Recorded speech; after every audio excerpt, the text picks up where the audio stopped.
자, 오늘 하굣길에 비가 왔는데 비 안 맞고 잘들 집에 가셨는지 모르겠어요. 자, 오늘은 생식과 발생 두 번째 단원이죠. 수정과 발생. 그 첫 번째 시간으로 정자와 난자가 만나면이라고 하는 주제를 가지고 공부하겠습니다. 교과서 209쪽 되겠습니다. 자, 이번 시간에 우리는 정자와 난자가 어떤 특징을 가지고 있는지, 그리고 이런 것들이 어떻게 수정해서 수정란이 만들어지는지 공부하게 되겠습니다. 자, 먼저 남성의 생식기관 사진과 설명이 나오는데요. 자, 하나씩 한번 설명을 해볼까요? 자, 여기 보면 정소라고 하는 데가 있죠. 이 정소에서는 정자가 만들어지고, 그 다음에 남성 호르몬이 뭐죠? 테스토스테론이라고 하는 게 있는데, 그런 남성 호르몬을 만드는 곳이 바로 이 정소입니다. 여기서 정자가 지기 위해서는 무슨 분열이 일어나야 돼요? 감수 분열 일어나야 되죠. 그래서 이제 분열하기 전에 이 세포가 완전히 이런 그 정자까지 이제 만들어지는 분열이 이루어지기 위해서 한 2개월 정도, 한 60일 정도 걸려요. 그래서 60일간에 걸쳐서 감수 분열이 일어나니까 굉장히 오래 분열이 일어나는 거죠. 그러면 정자가 만들어지죠. 자, 이렇게 해서 이제 여기가 정자가 만들어지면 이 정자는 아직은 미성숙한 정자예요. 그래서 이 정자가 여기 보면 주변에 이렇게 보라색으로 둘러싸여 있는 거 있죠. 이게 실제로는 굉장히 꾸불꾸불 이렇게 주름이 많이 져 있어요. 그래서 그 길이가 여기서부터 여기까지 길이가 약 5 내지 6m 정도. 그리고 굉장히 이 가느다란 이 관이 구부러져 있는데 요거를 우리가 이제 부정소라 그러죠. 여기서 이제 정자가 아직 미성숙한 정자가 이제 완전히 성숙된 정자로 자라는 곳이 바로 이제 이 부정소가 되겠고요. 여기서 이제 잠시 저장이 되었다가 요 정관이라고 하는 관이 여기 보면 쭉 이렇게 있죠. 그래서 이제 요 정관 또는 수정관, 예? 수정관 또는 정관이라고 그러는데 이 정관을 따라서 정자가 이동하게 되는데 이때까지는 정자가 이동 능력이 없어요. 운동성이 없습니다. 그래서 어떻게 여기까지 이동하느냐? 그러면 요 정관이 연동운동, 소화관이 꿈틀꿈틀 움직이는 것처럼 이 관이 꿈틀꿈틀 움직여가지고 정자를 여기까지 보내게 됩니다. 어? 어, 자, 이 정관의 길이가 약 한 30cm 정도 되는데, 30cm 정도 되는데, 여기 보면 여기 가운데 방광이 있죠? 여기 방광이에요, 이게. 그래서 방광 위쪽으로 해서 한 바퀴 뒤를 돌아서 이렇게, 예? 다시 한번 해볼까요? 여기 정관이 이렇게 쭉 해서 방광 위쪽으로 해서 방광 뒤쪽으로 해서 이렇게 내려오게 되어 있습니다. 그래서 이제 요 정관의 길이가 약 30cm 정도 되죠. 그래서 요 정수에서 만들어진 정자가 여기 이제 정관의 끝 부분을 이제 정관 팽대부라고 그러는데 우리 교과서에는 안 나와요. 이 정관 팽대부라고 하는 곳에서 사정이 되기를 이제 기다리게 되죠. 한 2cm 정도 크기. 요게 앞에 전립선이 있는데 요 전립선 뒤쪽에 요 관이 이렇게 하다가 이렇게 좀 부풀어 있어요. 한 2cm 정도. 이 부풀어져 있는 부분. 요가 이제 정관 팽대부라고 하는 곳이죠. 여기서 정자가 이제 기다렸다가 배출되게 되는데 여기서 이제 사정이 될 때 여기 보면 정낭이라고 하는 곳에서 정액의 약 70%를 만들어내요. 정액의 70%의 정액이 여기서 만들어져서 이제 공급이 되면 이제 그 정낭에서 분비된 액이 정자의 양분이 되는 거예요. 그 다음에 이 전립선이라고 하는 곳에서도 약 30% 정도의 정액이 만들어지죠. 음.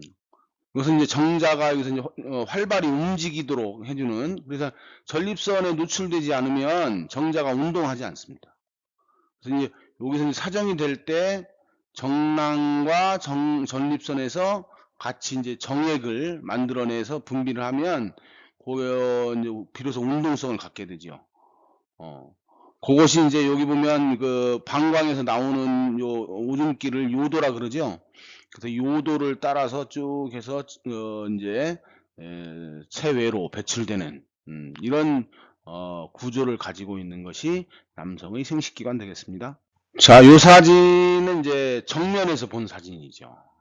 여기 음경이 이렇게 있고 요 위에 이제 방광 있는데 여기 이제 정소, 이제 아까 부정소가 굉장히 꾸불꾸불하다 그랬죠? 이렇게 해서 정관 따라서 방광 한 바퀴 돌아서 뒤에서 요 전립선 뒤에 보면 팽대부라고 하는 데가 있다고 그랬어요. 거기서 기다렸다가 이제 요도를 따라서 배출되는 이런 배출되는 걸 우리가 뭐라고 그래요? 사정한다 이렇게 얘기하죠. 자, 다음은 여성의 생식기관 알아보겠습니다. 먼저 이 측면 모습인데요. 이쪽이 이제 방광이 여기 이렇게 있고, 여기 보면 이제 요도가 이렇게 있죠. 남성과는 달리 이제 여성은, 요도로 이제 남성은 요도로 사정이 이루어지는데, 여성은 이게 질이 따로 있지요. 요 질이 바로 남자가 사정을 하면, 정자가 들어오는 곳이고, 이곳은, 산성이에요, 산성. 그래서 이제 아주 강한 산성으로 되어 있어서 질 내에 들어오는 세균 같은 것들로부터 이제 보호하도록 되어 있는데 정자도 여기에 사정된 정자는 최대 4시간 정도밖에 살지를 못해요. 4시간. 그래서 여기 있는 정자들이 빨리 헤엄을 쳐서 자궁으로 통해 여기 자궁을 통해서 여기 이제 난관으로 해서 난소 있는 쪽으로 가야 되는데 음, 난관에서는 약 3일 정도 난관은 산성이 아니기 때문에 난관에서는 약 3일 정도 정자가 생존을 할 수가 있습니다. 자, 그리고 요 질은 이런 정자가 들어오는 곳이기도 하지만 나중에 요 자궁에서 아기가 자라면 아기가 요 질로 밖으로 세상 밖으로 나오는 통로가 되는 것이 또 질입니다. 자, 다음에는 요 자궁은 아주 자궁벽이 두껍게 돼 있죠. 이렇게 두꺼운 근육으로 돼 있어서 신축성이 있어 가지고 여기서 태아가 계속 자라면 자궁이 계속 늘어나죠. 그러면서 태아가 자랄 수 있게 되어 있는 곳이 바로 자궁이에요. 그 다음에 여기 이제 수란관이 있는데 이 수란관은 난자가 이동하는 그 통로가 되는데 수정은 바로 이 수란관에서 수정이 이루어져요. 요 다음 그림에서 좀 요 내용을 다시 설명하도록 합시다.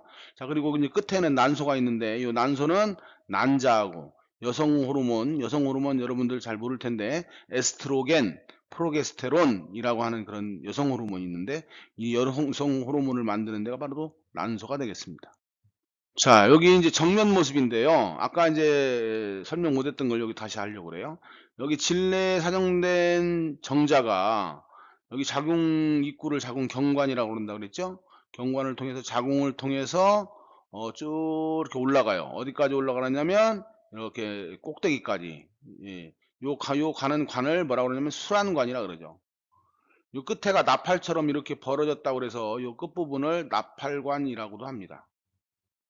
그래서 정자가 어디까지 헤엄쳐서 가야 되느냐면 여기 수란관 상층부 나팔관 있는 곳까지 헤엄쳐서 가야 돼요. 여기 질내에서 사장된 정자가 여기까지 가는 거리가 약 18cm 정도 되죠. 상당히 긴 거리예요. 정자 크기로 생각하면 정자 자신의 크기에 약 3000배 정도의 거리를 가야 되는 거니까 상당히 먼 거리를 이동해야 되고요. 요 안에서 정자가 약 분당 1분에 약 3mm 정도 헤엄쳐서 갑니다. 분당 1mm, 3mm. 근데 이제 3mm니까 얼마 안 된다고 생각하시면 안 돼요. 정자가 굉장히 현미경으로 봐야만 보이는 아주 작은 크기죠. 그런 크기의 정자가 3mm 정도를 헤엄쳐서 가는 건 굉장히 빠른 시간에 해야 되고요.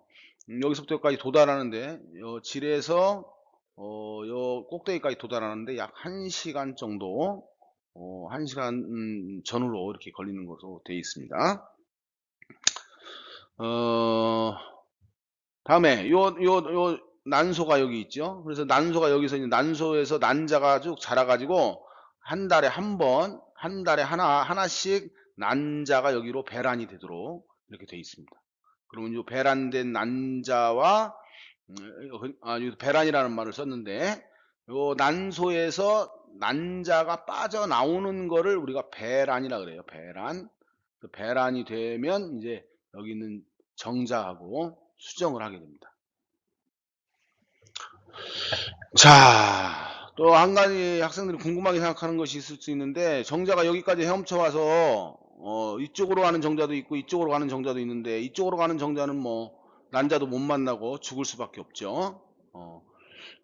보통 이 진례에 사정되는 정자가 한 번에 한 3억 마리 내외. 그런데 대부분 정자들이 이제 이 질이나 자궁을 지나면서 죽고요. 요 꼭대기까지, 여기 꼭대기까지 가는 정자는 약 100여 마리 정도에 불과하다는 거예요. 응? 그러니까 3억 마리 중에 100여 마리만 난자를 볼 수가 있는 거예요. 그 중에 오직 100마리 중에 하나만, 정자 하나만, 그러니까 정자 하나에 오직 난자 하나가 결합해서 우리는 이거를 수정이라 그러죠. 이렇게 수정하게 됩니다. 다음 정자와 난자의 구조를 한번 볼까요? 자, 난자에 비해서 크기가 작아요. 난자는 굉장히 크죠. 그래서 난자가 큰 이유는 양분을 많이 저장하고 있어서 난자가 큽니다. 그리고 얘는 운동성이 없어요. 그러나 정자는 이런 꼬리를 가지고 있기 때문에 운동을 할 수가 있죠. 그 운동하려면 에너지가 필요하죠. 그 에너지를 만드는 데가 바로 여기에요. 여기 미토콘드리아가 잔뜩 있어요. 이 미토콘드리아가 요 하나하나가 미토콘드리아인데 미토콘드리아가 잔뜩 있어가지고 여기가 이제 운동을 하는데 필요한 에너지를 만드는 곳이죠. 그 다음에 여기 위에 머리 부분을 보면 여기 핵이 있는데 여기에 바로 유전물질 뭐라고 그랬어요? DNA. 유전물질인 DNA가 들어있는 곳이 바로 핵입니다. 핵. 자, 난자 아까 이제 세포질에는 많은 양분이 저장되어 있다 이렇게 했고 역시 핵에는 유전물질이 들어있어요. 다음에 투명대가 보면요 바깥쪽에 투명대가 있는데 난자를 싸고 있는 투명한 막이에요. 난자를 싸고 있는 투명한 막인데 요게 이제 나중에 정자가 여기를 하나가 침입을 하게 되면 다른 정자가 못 들어오게 이걸 막아야 되죠. 바로 투명대가 그런 역할을 합니다. 하나가 들어오고 나면 다른 정자가 이 구멍을 뚫지 못하게 막아주는 이런 역할을 하게 됩니다. 자, 다음은 이제 정자와 난자가 결합하는 걸 뭐라고 그래요? 수정이라 그러죠. 이게 수정되어서 만들어진 세포를 우리가 뭐라고 그러냐면 수정란이라고 그럽니다. 자, 그러면 이런 과정이 어떻게 일어나느냐 한번 봅시다. 정자가 난자에 접근한다 그랬어요. 응? 그래서 이제 정자가 접근하는데 어디까지 접근해야 된다고 그랬어요? 아까 수란관, 상층부, 나팔관 있는 데까지. 그래서 이제 그러면 정자가 난자의 투명대를 뚫고 들어가죠. 그러면 투명대가 변해서 다른 정자가 침입하는 것을 막아줍니다. 그래서 정자의 핵과 난자의 핵이 합쳐지는데요.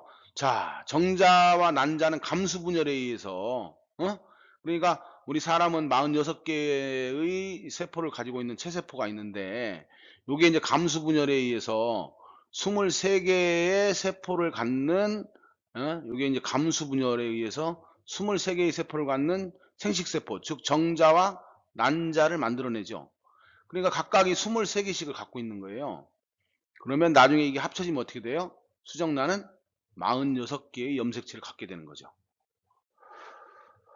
자, 오늘은 생식기관이라 비교적 여러분들 흥미있게 디딤 수업 영상을 들었을 텐데 잘 이해가 안 되는 분은 교과서 한번 다시 읽어보시고 수업 시간에 즐거운 얼굴로 만나길 바랍니다. 수고하셨습니다.